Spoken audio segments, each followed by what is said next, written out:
Brad Cooper dulu merupakan idola saya, seorang wira, seseorang yang saya sangat kagumi dan ingin jadi seperti dia. Dan kini saya rasa sangat kecewa. Memang menyedihkan, saya akui. Dan untuk Anda yang tidak tahu siapa Brad Cooper itu, dia mengendalikan saluran YouTube yang sangat hebat di bawah Daily Wire, dipanggil Comment Section, di mana dia memberikan perspektif yang bertenaga, mudah, dan menyeronokkan, yang bersifat konservatif tentang segala perkara yang berlaku, dari semua drama selebriti dan sebagainya. Tapi dia benar-benar paham. Dia rasa dia mempunyai kandungan intelektual untuk bercakap tentang kebodohan segala perkara yang kita alami. Kemudian dia terlibat dalam drama dengan Daily Wire. Dia keluar dan mula buat rancangan sendiri. Dan baru-baru ini, dia membuat satu kesilapan besar yang sangat teruk, bodoh, dan tidak masuk akal. Dia memilih Candace berbanding mereka yang waras, dan saya sangat kecewa. Selamat datang ke Pushback. Saya Mira K, host Anda. Kami sedang melawan perkara yang tidak masuk akal. Jadi pastikan Anda tekan butang langgan untuk sokong video ini. Anda kini sebahagian daripada gerakan ini. Dan jadi ada drama besar dengan Brad Cooper apabila dia pergi. Dan daripada membuat keputusan yang sama dan pergi ke barisan wira, serta menjadi seseorang yang normal dan boleh berpikir sendiri, dia memilih untuk menjadi kawan rapat dengan Candace Owens. Ini adalah video dia. Saya tidak akan berhenti berkawan dengan Candace Owens yang telah menjadi seperti kakak kepada saya hanya kerana internet menuntutnya. Saya tidak akan menyerang Matt hanya kerana saya tidak lagi bekerja dengannya atau kerana internet telah memutuskan untuk menyerangnya untuk kali ke-27 juta. Saya juga tidak akan turut serta menyerang pribadi Ben Shapiro kerana beliau sentiasa baik dan menyokong saya sepanjang saya berada di Daily Wire. Dan itu adalah fakta. Saya memang tidak akan melakukannya. Jika anda ada masalah dengan semua itu, tidak mengapa. Itu hak anda. Ia hanya bermakna kita mempunyai nilai yang berbeza. Dan tahu tak, ini adalah negara bebas. Itulah keindahan Amerika. Beginilah, dia sangat masuk akal kan? Anda tengok itu dan Anda rasa, ya, baguslah macam itu. Awak tidak membenci orang ini. Awak tidak membenci orang itu. Dan saya memang sangat menghormati seseorang yang tidak berminat untuk terjebak dalam drama. Tapi saya memang perlu tanya diri sendiri, apa maksudnya bila awak memandang tinggi kepada orang ini sebagai kakak bagi awak, sebagai idola awak, sebagai seseorang yang benar-benar memberi inspirasi kepada nilai-nilai awak? Baiklah, awak dan saya memang tahu apa maksudnya. Dan Jeremy Boring sebenarnya bercakap tentang perkara ini dalam episode terbarunya bersama Alex Clark. Untuk Anda yang tidak tahu, dia mengendalikan rancangan yang hebat ini. Jeremy Boring juga telah memulakan rancangan yang hebat. Dia pernah menjadi CEO di Daily Wire, dan dia telah keluar atau mungkin disingkirkan. Tidak begitu jelas. Tetapi dia ada banyak perkara untuk dikatakan tentang isu Brad Cooper, karena sejak kebelakangan ini, Brad Cooper semakin banyak mengambil peranan yang seakan-akan. Saya pun tak tahu macam mana nak definisikan. Ia seperti gerakan Gen Z baru, yang lebih tertumpu kepada teori konspirasi dan bukan berasaskan fakta. Awak faham maksud saya? Internet benar-benar mengambil keseluruhan situasi Brad Cooper dan mengubahnya menjadi seperti alam semesta sinematik. Apa sebenarnya yang berlaku di sana? Brad tidak mahu berada di Daily Wire lagi. Jadi, dia mengambil langkah untuk memastikan bahwa dia tidak akan berada di sana lagi. Iya. Satu lagi dalam segelintir perkara yang lebih menyakitkan. Anda tahu, apabila Anda berjalan dengan boot, memijak benda, membuat keputusan, dan memecahkan serta merosakkan benda, Anda perlu mempunyai kulit yang cukup tebal. Satu-satunya perkara yang benar-benar melukakan saya dalam perniagaan ini, bukannya kekalahan, bukannya kesilapan. Kesilapan memang ada di mana-mana. Tetapi ia adalah saat-saat apabila orang mengecewakan Anda, yang Anda menderita. Dan Anda tahu, itu adalah salah satu daripadanya. Saya benci cara perkara berakhir dengan Brad. Saya tak sangka itulah kesudahannya. Manakala dengan seseorang seperti Candace, saya tidak terkejut dengan kesudahannya. Saya cuma terkejut dengan butir-butirnya.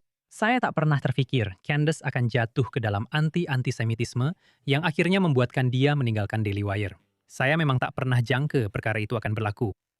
Dan tiada siapapun boleh jangka kejahatan yang telah Candace sebarkan sepanjang 8 bulan lepas. Maksud saya, ia di luar jangkaan.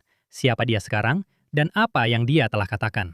Tapi saya memang sudah tahu perkara ini. Ini memang benar. Dan inilah perkara di mana ya Brad mungkin sedang berlakon seperti saya berkawan dengan semua orang dan saya baik dengan semua orang dan saya berterima kasih kepada semua orang. Macam nih, kalau awak memilih untuk berkawan dengan kejahatan yang benar-benar tulen dan tidak bercampur, itu sebenarnya satu pendirian. Itulah dia. Dan saya bukan orang yang menyokong pemulauan terhadap orang lain. Sejujurnya, saya masih menonton sebahagian kandungan Brad karena saya rasa dia ada banyak kelebihan dalam hujah-hujahnya dan banyak sisi dirinya yang memang sangat hebat. Tapi saya rasa agak sedih bila orang dah hilang integriti moral. Persahabatan tak sepatutnya mengatasi nilai moral kita. Kalau awak rasa sesuatu itu salah, itu adalah hak dan tanggung jawab awak sekurang-kurangnya untuk tidak menyokong orang yang buat perkara salah. Dan paling maksimum untuk menegur mereka dengan betul. Dan saya bukan maksudkan di media, saya bukan maksudkan untuk dedahkan secara umum. Saya maksudkan cuma beritahu mereka yang ada sesuatu yang tak kena. Dan kemudian tampil secara terbuka dan menyokong mereka, bagi saya terasa agak pelik. Sekarang, saya sering bertanya-tanya pada diri sendiri, apa yang akan saya lakukan jika saya berada dalam situasi di mana saya berkawan dengan seseorang yang melakukan sesuatu yang benar-benar tidak baik dalam talian? Adakah saya akan mempertaruhkan persahabatan saya untuk itu? Dan saya harap saya mempunyai integriti untuk berkata, ya, saya akan lakukan. Walaupun orang itu telah banyak memberi dalam hidup saya masih boleh berkata saya bersyukur untuk itu. Saya berterima kasih untuk itu. Tetapi sekarang sudah tiba masanya untuk menjauh. Karena saya perlukan orang yang sehaluan dengan moral saya, bukan orang yang hanya berpikiran sama seperti saya. Ada perbezaan besar di situ. Saya percaya Anda patut dikelilingi oleh orang yang berpikir berbeza daripada Anda, karena itu adalah cara terbaik untuk kekal tajam dan sentiasa menilai semula pendapat Anda, serta benar-benar memahami jika Anda tersilap tentang sesuatu. Jika Anda hanya dikelilingi oleh orang yang sentiasa bersetuju dengan Anda, maka Anda akan menghadapi masalah, karena Anda tidak pernah sama sekali mencabar diri Anda dari segi ideologi. Tetapi orang yang secara moral melakukan sesuatu yang bertentangan dengan nilai Anda, itu adalah sesuatu yang saya percaya orang perlu menjauhkan diri. Dan dia telah membuat keputusan untuk tidak menjauhkan diri daripada Candace. Dan bagi saya, itu memang sukar dimaafkan. Dan menunjukkan banyak perkara tentang integriti sebenar dia dalam kedudukan ini. Candace memang tegas. Saya tidak akan terkejut jika Candace menimbulkan masalah. Saya juga tidak akan terkejut jika pada bila-bila masa Candace meninggalkan Daily Wire. Saya juga tidak akan terkejut jika Candace berpaling tadah terhadap Daily Wire. Tetapi ada contoh lain di mana saya memang terkejut, dan itu salah satunya, Cat Stevens. Orang dalam talian kata dia disingkirkan kerana segala-galanya, daripada berkahwin hinggalah memakai baju biru, dan bahawa Anda menyamanya kerana memakai baju biru. Entah apa maksudnya. Maksud saya, apa pula cerita dari pihak Anda? Saya memang kih menghukum sesiapa pun kerana berkahwin. Dalam satu perkara yang agak lucu, saya sebenarnya menulis sedikit bahagian untuk majlis perkawinan Brad, dan saya turut hadir di sana. Menariknya, Candace tidak hadir di majlis perkawinan Brad. Sebab itu agak lucu bila dia selalu mengkritik saya berkaitan dengan majlis perkawinan Brad. Tetapi butiran sebenar itu Anda tahu, bukanlah perkara yang saya rasa selesa untuk bincangkan. Atau mungkin saya sendiri tidak boleh bincangkan. Anda tahu, bila Anda melalui perpisahan seperti ini dengan bakat, ada perkara kerahasiaan yang telah dipersetujui. Dan kadang-kadang Anda bersetuju dengan perjanjian kerahasiaan dan perjanjian larangan memburuk-burukan, dan berharap Anda tidak melakukannya. Saya rasa semua orang mungkin merasakannya, kerana pada satu tahap, Anda mahu menceritakan sisi cerita Anda. Tetapi Anda bersetuju dengan perkara-perkara ini, kerana secara teorinya, ia saling menguntungkan. Anda tahu, ada perkara yang berlaku dalam konflik seperti itu, dan dalam rundingan seperti itu, yang sejujurnya bukan urusan sesiapapun. Bukan semua orang berada pada tahap terbaik mereka apabila Anda berada dalam konflik seperti itu. Jadi, Anda tahu, pada kebanyakan masa, saya rasa mungkin lebih baik untuk membiarkan. Orang ramai ingin mereka cerita dan bergosip tentangnya dalam talian.